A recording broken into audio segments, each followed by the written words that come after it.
Well, hello everyone, and welcome to the third episode of Cinema Chat, my weekly movie podcast. And coming to you a little bit late this week because of some external factors, but we are here nonetheless. And this week's topic is movies of April 2023, of which I saw 14 new releases if I counted correctly. 3, 4, 5, 6, 7, 8, 9, 10, 11, 12, 13, 14. 14. Yep, correct. Just double check there. Woo. So, yeah. Um, 14 movies in a month is a lot. It was a stacked month for releases I wanted to go see. So, yeah, summer's gonna be crazy because we haven't even hit summer movie season, or I guess summer movie season kind of just started with Guardians Volume 3 that came out. But, anyways, let's talk about April new releases. So, um, I'm not gonna talk about these in like worst to best or best to worst. I'm just gonna talk about them in the order I saw them, starting with the first movie I saw in April to the last movie I saw in April. And um, I'll just give my thoughts on them. Some of these movies I have talked about before. And this is probably going to be a monthly episode on this podcast where I just talk about the movies I saw last month, because even though I review movies, I clearly don't have time to review 14 new releases. I just pick the ones that are the most important ones for me to review. So, yep. With all of that being said, let's kick this off with the first movie I saw in April, which is going to be Air, the movie about the creation of Air Jordans. The reason I went to go see this is because it has Matt Damon in it, and I freaking love Matt Damon. He is like my favorite actor of all time. I say that as there's a picture of Matt Damon sitting on my desk here. But anyways, yes, love Matt Damon. Like Ben Affleck quite a bit too, and Jason Bateman. And I really liked the movie. I thought it was a really good movie. Not one I'm rushing to rewatch, but someone who doesn't really care about sports at all. I had a really good time with Air. Did have a really good time with Air. Um, Pretty funny too. I mean, you have Jason Bateman in there. He's always really funny in everything he does. Um, I like the style of the movie. I believe Ben Affleck directed this movie. He's a very good director, so I like his directing style and just kind of the style of. It doesn't take place in the 80s. I believe it took place in the 80s, but yeah, like that era. Um, just a cool time period to spend time in. Um, yeah, really, just like the only thing that I didn't, or that I have a negative towards this movie is that it's like I just don't ever see myself rewatching it. Like, it was a very good movie, very well made. I really enjoyed it while I watch it, but I'm in no hurry to rewatch it. So I just don't really care about shoes or sports, basketball. So yeah, I mean, if you're really into that stuff, definitely check it out. That's just not something I'm interested in, but I really enjoyed the movie. So yeah, very very well done. Um, I got to see it in theaters. I believe it was like in, if I remember correctly, but they showed it in theaters for a little bit. So I went and saw it in theaters because I don't really watch streaming service movies. Not really something I'm interested in. The next movie I saw in the month of April, and it is currently the highest grossing movie of the year and the newest addition to the $1 billion at the box office club, and that is the Super Mario's Brothers movie. Yeah, this movie was just really, really fun. Um, it it has that good balance of fan service and like not being complete fan service, right? Where you have callbacks and references to all the games, without just being like a full on um, in joke in a way, right? Where only the people who've played the games can have fun with it.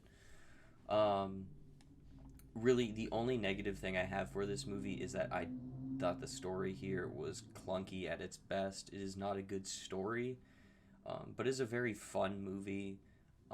It's just a movie that I had fun with, just went in, shut my brain off, and enjoyed the Super Mario Brothers movie for an hour and a half. I thought the voice cast did really good. A lot of really funny jokes. As someone who played Mario on the DS back in the day, damn, that makes me feel old. And then I played the Mario games on the Wii, like Mario Kart. I'm not that big into Mario Kart, but I've played it a few times. And then, especially like the Super Mario Bros. Games on the Wii. I'm amazing at those. So that's my Mario games. But yeah, it was just a really fun movie to see. So if you're hearing me talk about it and you like Mario, you've probably already seen it because it's made $1 billion. But if for some reason you haven't seen it, definitely go check that one out. That's a good family movie to take everyone to. Speaking of a great family movie, up next is Renfield. Yeah, great movie to take the children to. The Nicolas Cage rated R vampire movie. I'll make my piece on Renfield quicker than the past two because I already have a review for it and I kind of got all my thoughts out there. But yeah, as someone who doesn't like vampire movies, I had a really good time with this one. Nicolas Cage's as a Dracula is just something I never knew I needed to see in my life. But yeah, I had a lot of fun with this one. It's one that I'd be happy to rewatch because it was just a blast. The vampire lore was a little bit hit or miss for me. There were some other things that didn't really work out for me. Oh yeah, like some of the villains and like the villain powers besides like Dracula, kind of like what. But yeah, I enjoyed it. If you saw the trailer for Renfield and you're like, that looks like it's going to be awesome, and I think I will enjoy that, then you probably will enjoy it. So yeah, this is definitely one of the better vampire movies I've seen of recent. We got that one movie last year. What was it called? The Invitation. That wasn't very good. Is generic as hell. This movie is not generic. It stands out amongst vampire movies.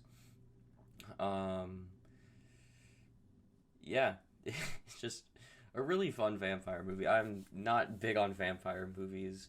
Like I've seen, as of right now, I have seen all the Universal Classic Monsters, vampire, Dracula movies. I'm slowly making my way through those right now. So I've seen all the Dracula ones.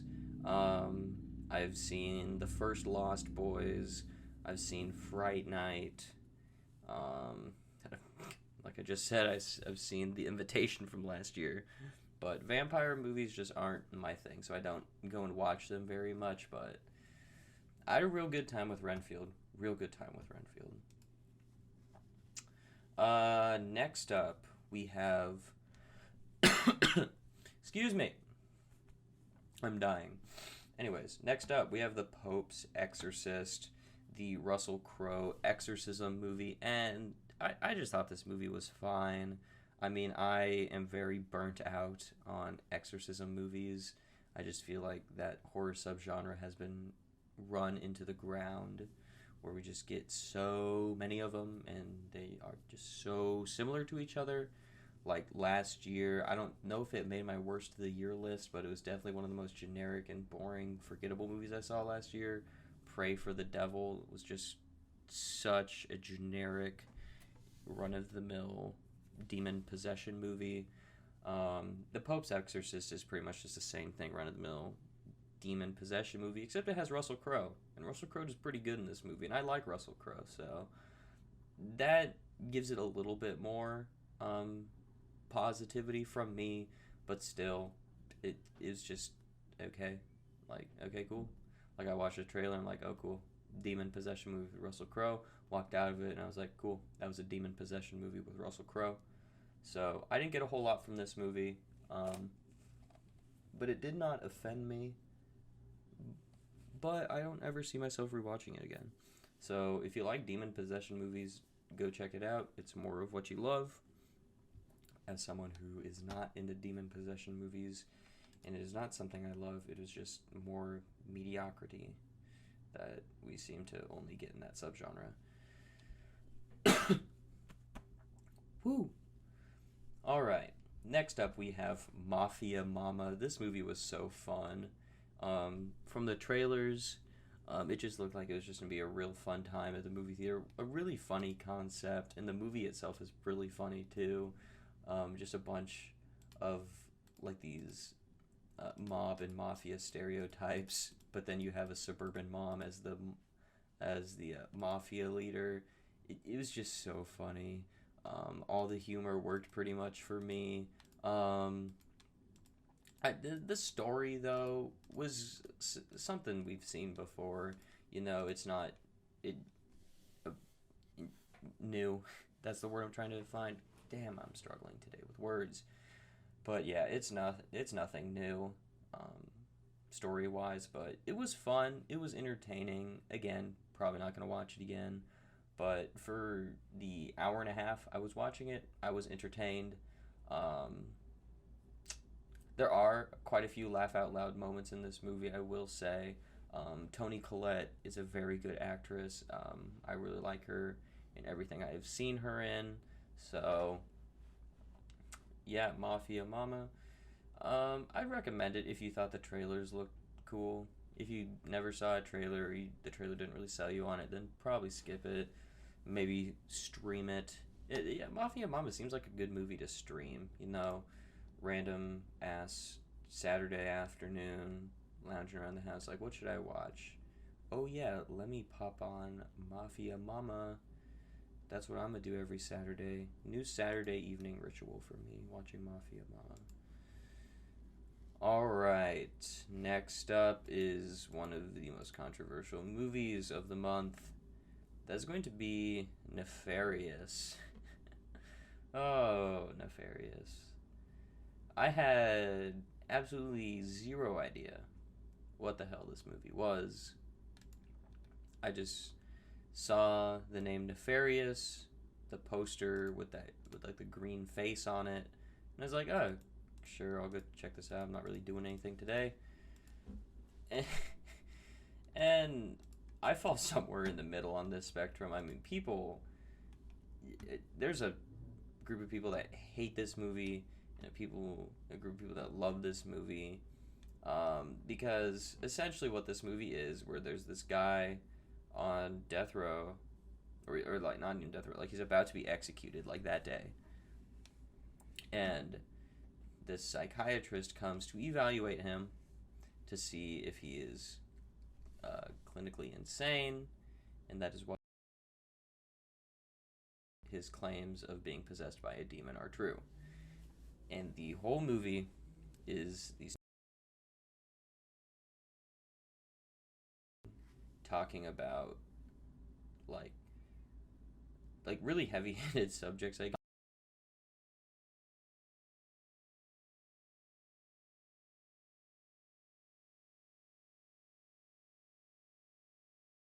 And like stuff like that, like stuff that are very touchy subjects, and this movie just like talks about.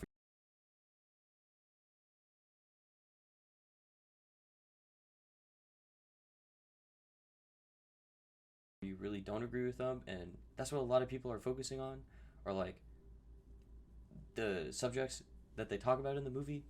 I wasn't really focusing on that. I just kind of thought, hey, this is like an interesting concept.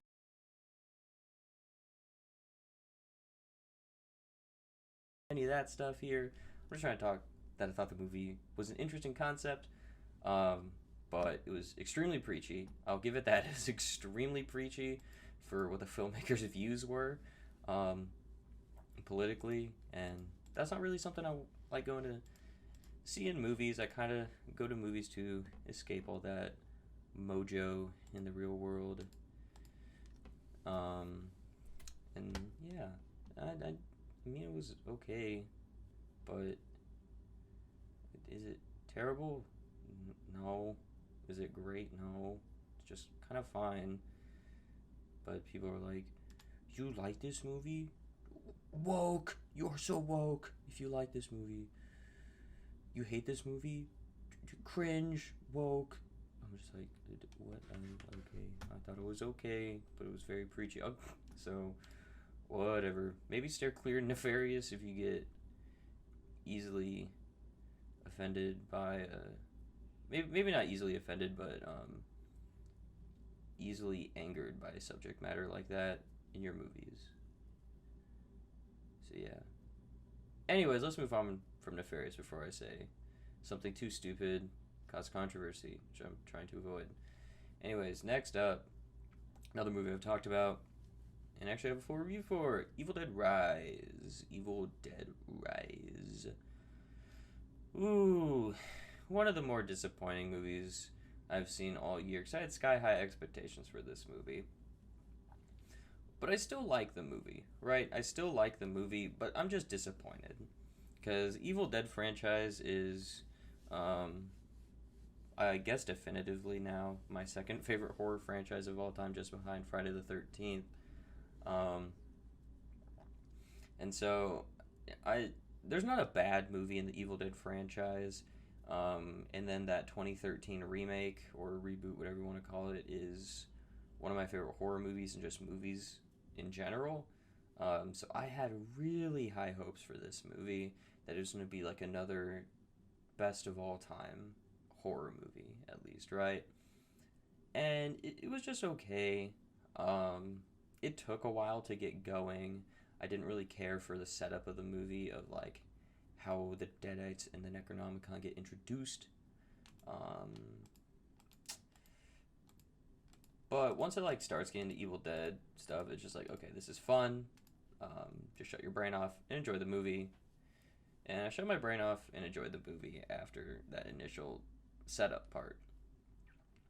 So yeah, if you're a horror fan, definitely go check out Evil Dead Rise. It's a really fun movie. If I can find time, I really want to go see it again, just so I can get out of the house and go see some movie in the theaters, because sometimes I just want to get out of the house and go see something, and maybe there's nothing new that I have interest in seeing, and so I really just want to be able to go check out Evil Dead Rise again and just have fun with it again, see if I go up or down on it. But yeah, want some full in-depth thoughts on that, definitely go check out my full review for that. And actually, the first episode of this podcast, we talked about the whole Evil Dead franchise, so that one's fun. Speaking about episodes of the podcast, next up we have Beau is Afraid, which my last podcast episode was talking about the director Ari Aster. But yes, the latest film from Ari Aster is, my least favorite film from him. I'm a very casual Ari Aster fan, if I can even consider myself a fan. I really love Hereditary, don't really care all that much for Midsommar, but I do need to rewatch it. And then Beau is Afraid, I 100% respect the craftsmanship and all that stuff that goes into it. It's a very well-made movie. It is just not for me, and it was very boring and very slow to me, and just too smart for me and too artsy for me, right? Like, I I joked about it in my episode about Ari Aster, but there's literally like a 10-foot tall penis monster that gets shot and stabbed in the testicles and then bleeds semen, and I'm just like, what am I watching? Like, I understand why this exists in the context of the film.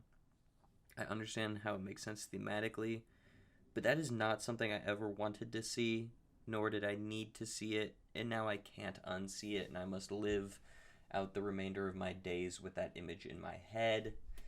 So, yeah, I genuinely don't know what I watched with Beau is Afraid. There is so much weird shit in that movie.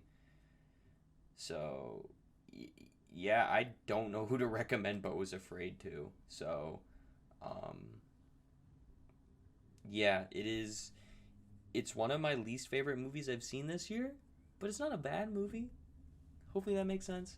But I will never watch Beau is Afraid again. Yeah, I don't know, unless I am high on meth from my boy Heisenberg. Otherwise, I probably will not. Moving on, a movie that I had absolutely zero interest in, and I actually enjoyed it quite a bit. I've been seeing the trailer for this movie for like 6 months, so I finally stopped seeing the trailer. But Chevalier, the movie about Chevalier, the guy in France who um, was really good at playing the violin, apparently.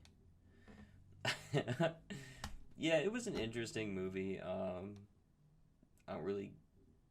It's just not a subject matter I really care about. So I was like, this movie looks dumb as hell. I'm not interested in this. And I was like, sure, it's free to go see it with my movie theater subscription thing I have. So I'm like, sure, I'll go see it. And I actually enjoyed it for what it was. It's got some Mara Weaving in it. She is amazing in like everything she does. Um, so I enjoyed it. Again, probably nothing I'm ever gonna watch again, but I enjoyed it a lot more than I thought I was going to. Um, yeah, if you like classical music dramas about the French Revolution, go check it out. Oh, I am so tired and I am cracking. I've been up for like 17 hours straight today, so woo. Let's continue. We still have 5 movies left. All right, I still have to edit this and post this. Let's go. All-nighter time. Anyways, next up we have The Covenant, the new Guy Ritchie movie, and he has excuse me for the yawn. That was naughty. Anyways, The Covenant, the second Guy Ritchie movie to come out this year besides Operation Fortune, Ruse de Guerrera, or however the fuck you pronounce that. Then you have The Covenant. I would say The Covenant is the one I enjoyed more of the two, but I think they're both pretty just okay. I'm not big on war movies, especially like modern war movies, I guess. This is like a modern war movie. So it's nothing. It's not something I'm very interested in. It was a good movie, based off some true events. So interesting to learn about the true events, like pretty much all true event movies. But yeah, it was just fine. Went on way too long for me. Just felt like there was like a natural conclusion to it, and then it just went on for like 45 more minutes. So way too long. It gets kind of boring in the middle section of the movie, where it's literally just some dudes walking through the desert for like, I don't know, like 30 minutes straight. That's like all that occurs. So yeah, that is The Covenant. Next up, we have Sisu, the Finnish John Wick movie. I was extremely excited for this movie. The trailer played before John Wick Chapter 4. I was like, that looks awesome. Like, if that is anywhere near the quality of the John Wick movies, this will be one of my favorite movies of the year. And I had a real good time with it. Nowhere on the level of the John Wick movies, but if you're looking for something in the vein of John Wick, Sisu is really damn good.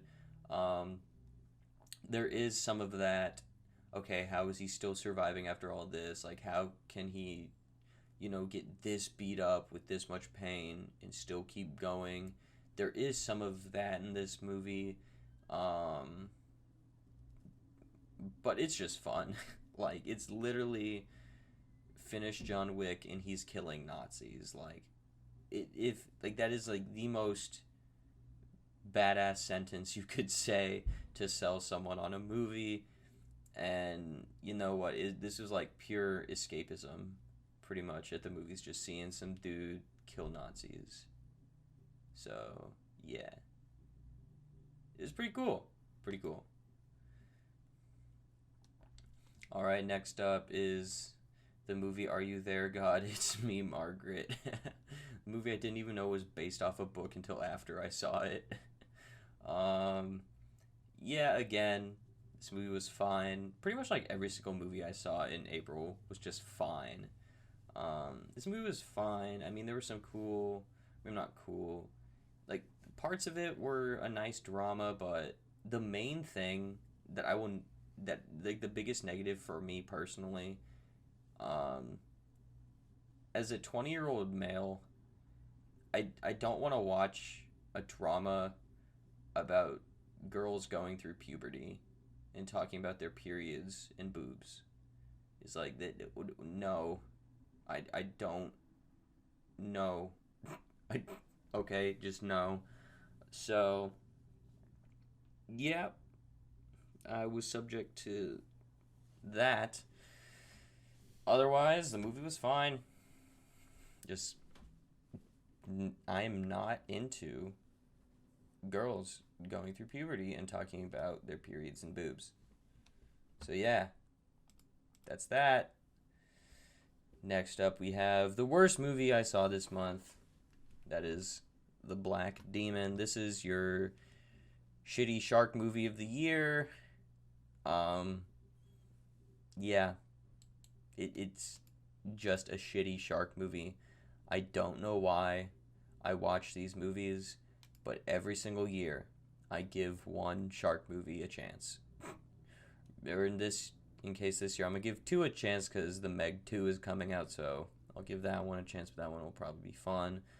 But this was just a shitty shark movie. Last year, I believe I think it was called The Reef Stalked. It was in like my bottom 5 of the year. This one, it might be in my bottom 5 of the year, but we're only not even halfway through the year. So, yeah, shitty shark movie. Avoid, please. And then finally, we have the last movie I saw in the month of April. Well, technically, I saw it in May, but it came out in April, so I'm including it here. And that is Polite Society. Another movie I had absolutely zero interest in seeing, but I was bored and was like, sure, I'll go see this. And I enjoyed it more than I thought it was, but again, like pretty much every other movie this month, it was just fine.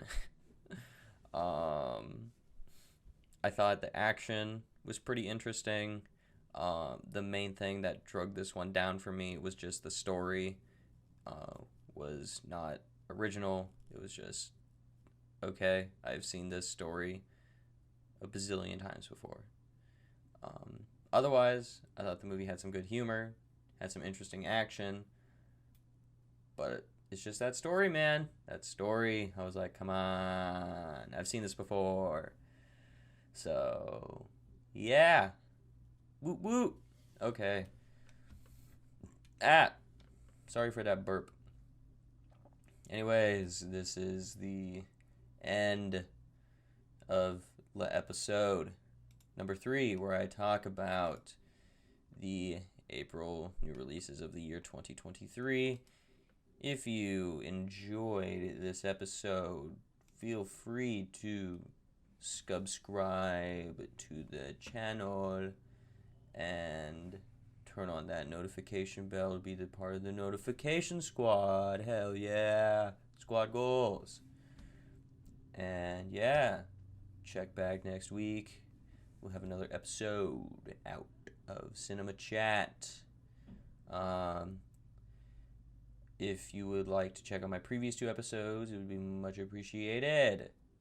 And yeah, I think that's all the things I got to cover at the end of one of these. So, yep. Thank you so much for listening, y'all. Have a great rest of your day. Oopsies.